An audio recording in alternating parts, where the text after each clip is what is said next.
Olá pessoal, sejam todos muito bem-vindos. Domingão, 26 de setembro, finalzinho do dia, a gente está aqui já para entregar para vocês o nosso boletim semanal. Informações de qualidade, agora com uma nova roupagem do nosso conteúdo, onde que a gente pode abordar com vocês ambiente mais macro e informações de altíssima qualidade. Primeiro, quero convidar você que estiver chegando por aqui, se você gostar desse nosso conteúdo, se inscreva no nosso canal. Não esqueça de ativar o sininho de notificação e se você gostar desse vídeo, senta o pé na porta, deixa o seu like, é o jargão que a gente tem aqui, para que o YouTube possa ranquear melhor o nosso conteúdo e distribuir cada vez mais para mais pessoas físicas que atuam no mercado financeiro. Caso você tenha interesse de ter um conteúdo exclusivo durante o mercado rolando e um contato tete a tete comigo, você tem a possibilidade agora de fazer parte do nosso grupo de membros. Tem aqui o nosso botão Seja Membro, R$ 39,99 mensais. Eu estou recebendo um feedback muito positivo das pessoas que chegam até o nosso grupo e se esforçam. Pessoal, mercado financeiro não tem almoço grátis. Lá no conteúdo do grupo a gente tem aí relatórios exclusivos, contato tete a tete comigo, vídeo também exclusivo para o nosso grupo de membros, para que a gente possa deixar cada vez mais o investidor pessoa física muito antenado na movimentação dos grandes fundos globais. E a gente fala lá no nosso conteúdo que é o seguinte: não existe no mercado financeiro hoje em dia ninguém que tem um custo para você ter um aprendizado em relação à movimentação do fluxo externo no nosso mercado. Está feito o convite. Se você tiver interesse, será um prazer em poder receber as pessoas que estão disponíveis em colocar a mão na massa. Fechou? Bom, quero começar esse vídeo de hoje, pessoal, comentando aqui com vocês do nosso Ibovespa. A gente interrompeu 3 semanas consecutivas de queda. Nessa a gente fechou aí com uma alta de 1,65 e a gente chegou a parar durante a semana aí lá no suportão 107.700. Para quem é novo no nosso conteúdo do canal, eu tenho esse FIBO aqui de base semanal traçado no nosso conteúdo há vários anos e a gente tem vários pontos aqui interessantes para a gente ter como referência. Então, essa movimentação dessa semana segurou lá no 107.700, chegou a beijar 200 pontos para baixo, 107.500 mínima da semana.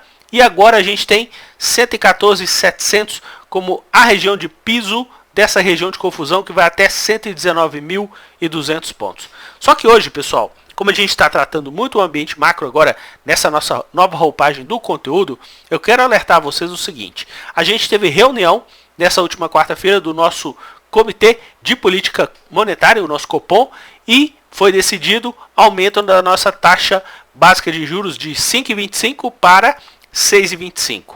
O que aconteceu em relação às curvas de juros do nosso mercado? Eu tenho aqui a movimentação dos juros que estão vencendo agora em janeiro de 2022, por isso que a nomenclatura, ó, DIF é a sigla de janeiro e o ano 2022. Então, janeiro 22 fechou com uma leve valorização. Em compensação, olha o 23, 25, 27 e 29. Todos com ambiente corretivo dentro do nosso mercado. Isso ajudou a causar uma movimentação de valorização para o nosso Ibovespa. A gente segue muito atento em relação a essa curva que está começando a inflexionar para baixo. Claro que a gente tem o zigue-zague ainda ascendente, só que essa movimentação dessa semana, principalmente aí nos juros que são mais longos, com ambiente corretivo. E por que eu quero trazer esse assunto para vocês, pessoal? A gente sempre aqui tenta deixar o investidor pessoa física pensar fora da caixa. O que eu vou demonstrar aqui para vocês é o seguinte: eu tenho aqui nesse gráfico evolutivo a movimentação do saldo do investidor estrangeiro para o mercado futuro através dos juros desde 2008, pessoal. Então a gente tem aqui um histórico dos últimos 13 anos, essa linha verde que vocês estão vendo. Nessa linha preta está exatamente a cotação da nossa taxa Selic nesses últimos 13 anos. A gente chegou a bater um pico lá de 13,75 lá em 2008. Depois, quando chegou em 2015, a gente chegou a bater de taxa Selic. Depois a gente foi bater lá em 2020 no fatídico 2%, que foi a nossa menor taxa de juros da história. Nesse momento agora, então, com a elevação, 6,25 pelo Banco Central. Mas o que eu quero deixar aqui para vocês e servir como um cerne para que vocês comecem também a pensar fora da caixa. Bom, vou utilizar aqui essa nossa reguinha, porque é o seguinte: a movimentação dos juros, pessoal, o investidor estrangeiro costuma antecipar muitos movimentos. Por que a gente fala isso? Se vocês perceberem, a gente teve lá no ano de 2008, a nossa taxa básica chegou a ter um aumento até 13,75. E se vocês perceberem, o movimento do fluxo pelo investidor estrangeiro, o saldo acumulado, não estava fazendo um zigue-zague ascendente mais. E a nossa taxa básica ainda de forma ascendente. E o que aconteceu depois que a gente fez os 13,75, pessoal? A gente foi lá beijar os 8,75, exatamente lá meados de 2009. E quando a gente chegou a beijar os 8,75, vocês conseguem perceber aqui embaixo que o saldo dos contratos em aberto dos juros futuros pelo investidor estrangeiro já estava fazendo o quê? Um zigue-zague, iniciando uma trajetória de alta. A gente ficou praticamente de julho até o mês de abril do ano seguinte e a taxa básica sem alteração. E olha o que aconteceu dos contratos em aberto nesse período. Estrangeiro já estava o quê? Fazendo uma casinha de movimentação compradora. Depois disso, a nossa taxa básica de juros retornou a subir. A gente chegou a bater lá 12,5% em meados final do ano de 2011. E quando chegou a bater lá nos 12,5%, se vocês perceberem, pessoal, olha o que os juros já estavam fazendo em relação ao acumulado. Já estavam fazendo o quê? Ambiente de topo descendente. Eles pegaram a antecipação, quando os juros começaram a subir, eles já estavam fazendo o topo descendente e isso provocou depois o quê? A nossa taxa básica de juros já uma correção mais expressiva, a gente chegou a bater lá 7,25%. No final de 2012 a gente ficou nesse patamar até quase meados de 2013. Enquanto os juros estavam estáveis, olha o que o investidor estrangeiro estava fazendo em relação aos contratos em aberto, pessoal. Já estavam com uma ponta compradora e crescente. Inclusive, chegaram a atingir um patamar aqui de mais de 5 milhões de contratos de ponta compradora. Eu tenho aqui, inclusive, uma linha azul, que é o pico que eles atingiram recentemente, inclusive, que eles tiveram uma ponta compradora de praticamente aí 6 milhões de contratos. E lá no início do ano passado, em janeiro, a gente teve uma movimentação de que eles chegaram a trabalhar com quase 6 milhões e meio de contratos vendedores, ainda com a nossa Selic lá em cima, antes de atingir o piso dos 2%, a Selic nesse momento estava girando em torno de 5%. E o que eu quero dizer então com isso? O fluxo do investidor estrangeiro no mercado de juros futuros, eles costumam antecipar movimentos. Então, o que a gente está tendo recentemente, pessoal? Quando a nossa taxa básica estava ainda caindo, depois dos 6,5%, lembrando que a gente ficou em 6,5% de quando a quando? A gente ficou praticamente aqui de abril de 2018 até o mês de julho de 2019. Olha aqui, praticamente um ano. E se vocês verificarem o saldo acumulado pelo investidor estrangeiro, ele já estava fazendo o quê? Um zigue-zague descendente. Já tinha feito até um zigue-zague descendente enquanto a gente estava lá nos 14,25. E depois disso, olha o que aconteceu com a nossa taxa básica. Foi lá beijar os 2%. Nesse momento, o que eles já estavam fazendo? A gente tem até o nosso vídeo aí que a gente comenta com vocês, que eles viraram a munheca para a ponta compradora quando a nossa taxa estava em 2,25 ainda. E depois disso, a gente teve um período que a gente ficou com a nossa taxa básica também estável, praticamente ali de agosto de 2020 até o mês de março desse ano. E depois disso, o nosso Banco Central resolveu aumentar a nossa taxa básica de juros. E eles já estavam com o acumulado ascendente muito mais tempo. E nesse momento, olha o que eles já estão começando a fazer, pessoal. Depois de bater o pico de 6 milhões em contratos em aberto dos juros futuros, eles já estão começando a reduzir essa intensidade compradora nos juros futuros. E olha que o BC já deixou contratado para a próxima reunião mais um aumento de 1%. E a gente tem uma perspectiva aí pelo nosso IPCA, que está girando em torno de 8,5%, 9% IPCA dos últimos 12 meses. Se a Selic tiver um aumento de 1% nessa próxima reunião, e depois uma outra reunião em dezembro de mais 1%, a gente vai para 8,25%. E o investidor estrangeiro já está começando a quê?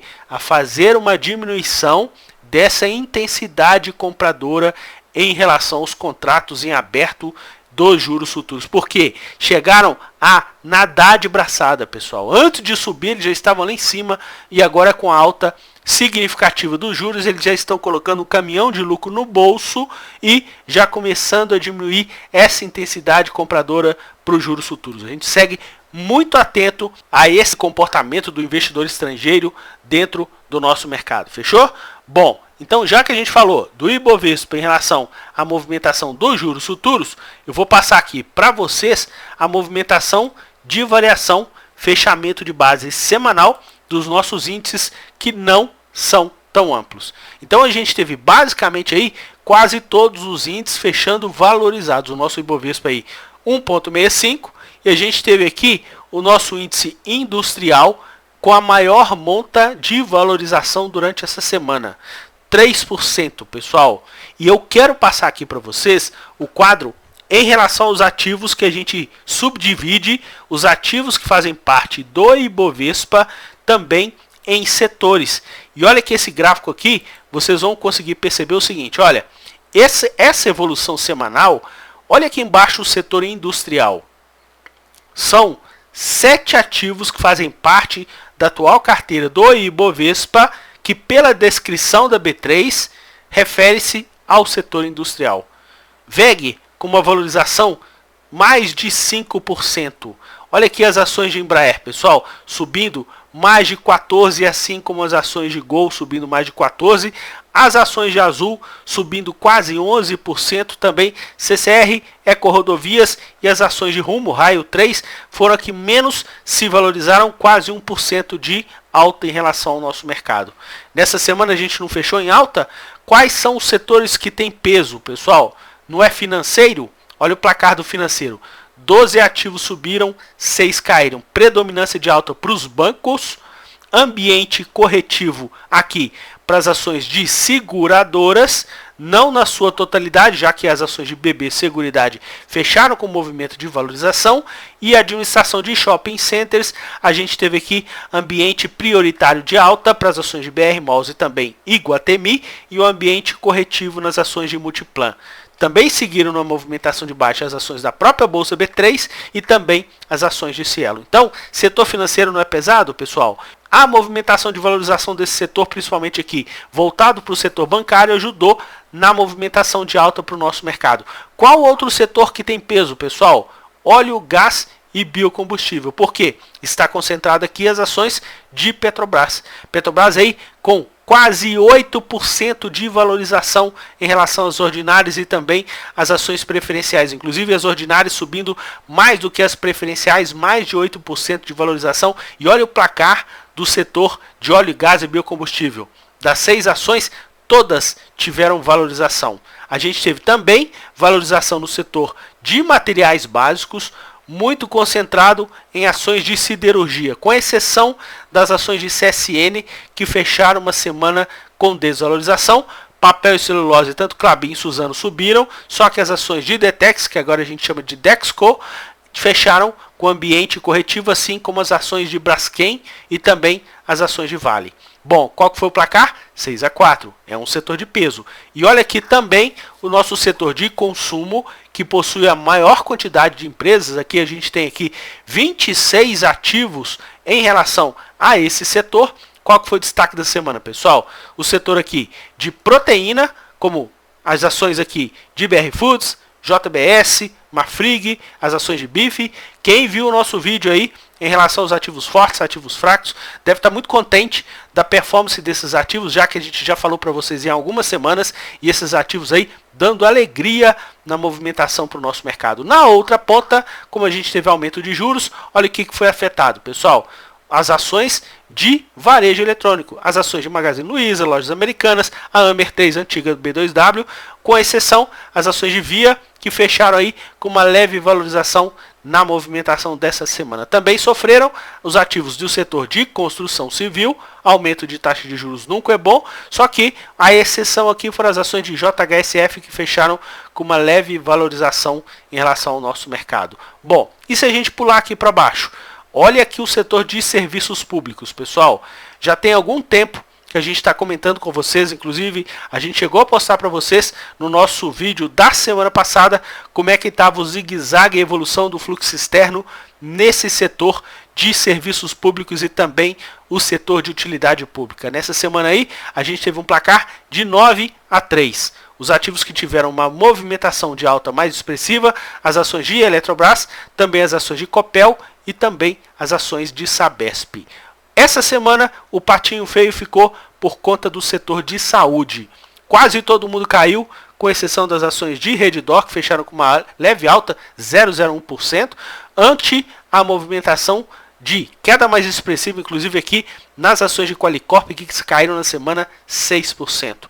Aqui no setor de telecom, ambiente de valorização tanto para TIM quanto para Vivo, Vivo com maior intensidade, e no setor de TI, as ações de Local Web e também as ações de Cash com ambiente corretivo, as ações de TOTS com ambiente de valorização. Por aí, vocês conseguem ter um panorama em relação aos ativos aí do nosso mercado e principalmente, né, pessoal, vocês ficam atentos em quais setores que tem ativos que estão mais fortes e quais setores que tem ativos que estão mais fracos. Para a gente poder encerrar esse vídeo de hoje, vou comentar com vocês aqui fluxos dos participantes do mercado. A gente tem aqui o fluxo oficial estrangeiro.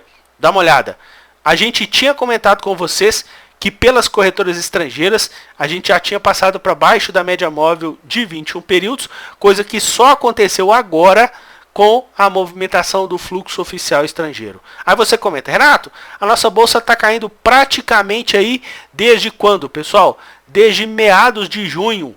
Estrangeiro, fluxo oficial estrangeiro, do início de julho, também não quis comprar mais. Tiveram uma movimentação de venda, onde que a gente teve aqui uma correção, passaram para baixo em 127, recompraram, começaram a recomprar em 121, depois recompraram tudo, depois uma onda de venda pelo fluxo oficial estrangeiro. Ou seja, o fluxo oficial estrangeiro já tem praticamente aí 2 meses, de início de julho para cá. O que não acontece pelas corretoras estrangeiras, que eles começaram o ambiente vendedor mais atrás ainda, pessoal. Olha aqui, pelas corretoras estrangeiras, eles fizeram um topinho aqui exatamente em meados de junho, enquanto o fluxo oficial estrangeiro só foi fazer no início de julho. Então as corretoras estrangeiras já estão para baixo da média móvel de 21 períodos já há mais tempo, quando a nossa bolsa estava lá em 120 mil pontos, continuam fazendo o zigue-zague descendente aí no nosso mercado. Quem não viu o nosso overview de quarta-feira, aconselho fortemente a dar uma olhada, porque lá a gente deu um panorama em relação aos setores para que vocês fiquem ligados. E para a gente poder terminar esse nosso conteúdo, vou comentar com vocês aqui do investidor pessoa física. O investidor pessoa física, pessoal, tinha dado uma panicada em relação à movimentação do mercado. Claro, evidente, querendo proteger de repente as suas operações que poderiam estar com perdas muito intensas, já que o investidor pessoa física começou a comprar bolsa lá nos 129.500 pontos. Está aqui marcado por essa bolinha. Quando a nossa bolsa perdeu 121.800, todo mundo que comprou aqui deu uma panicada. Chegou a vender tudo, inclusive vendeu mais ainda do que a galera que só tinha comprado esse pedaço. Talvez a galera que tinha aí uma movimentação mais longa começou a vender aí o nosso mercado. Só que, mais uma vez, o que acontece?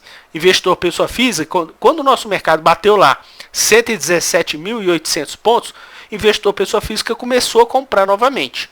Eu até comentei com vocês aqui a seguinte situação. Se você está comprando quando o mercado está caindo, ativos de boas empresas que você consegue qualificar a informação de saúde financeira dessa companhia, está ocorrendo apenas um ruído de preço de mercado, ela não perdeu o valor, isso é top demais, pessoal. Só que, mais uma vez, a gente cai investidor pessoa física petrocado. Por que eu comento isso? Olha, o mercado vai e faz uma correção exatamente onde que a gente marcou um fundinho lá nos 108 mil pontos, quando a gente fez base de fechamento no pregão de segunda-feira.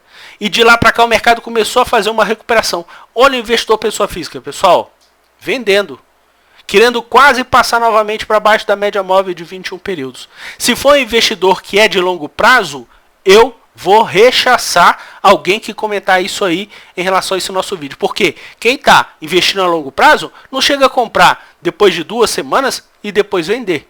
Isso é coisa de quê, pessoal? Isso é da galera do trade.